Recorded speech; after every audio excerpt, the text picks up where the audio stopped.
હાલ દેશભરમાં 76મા ગણતંત્ર દિવસની ભવ્ય ઉજવણી કરવામાં આવી રહી છે। ત્યારે વડોદરા શહેરમાં પણ વિવિધ સોસાયટીઓ તેમજ સંસ્થાઓ દ્વારા ધ્વજવંદન કાર્યક્રમ કરવામાં આવી રહ્યા છે। ત્યારે શહેરના ભાયલી ખાતે આવેલ અર્બન રેસિડેન્સી ખાતે પણ ધ્વજવંદન કાર્યક્રમ કરવામાં આવ્યો હતો।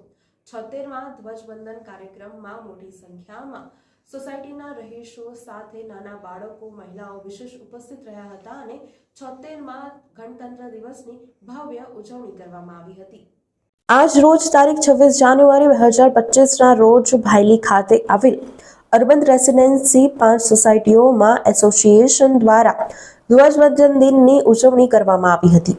સોસાયટીની સામાન્ય સભાની બેઠક મળી હતી, જેમાં અગાઉ થયેલી વાર્ષિક ચૂંટણીનું ચર્ચા કરવામાં આવી હતી, જેમાં અગાઉની કમિટી સ્વતંત્ર રીતે બિનહરીફ ચૂંટાઈ હતી અને હાલમાં રહેલી સોસાયટીની સમસ્યા તથા આવનારા કામોની ચર્ચા કરવામાં આવી હતી।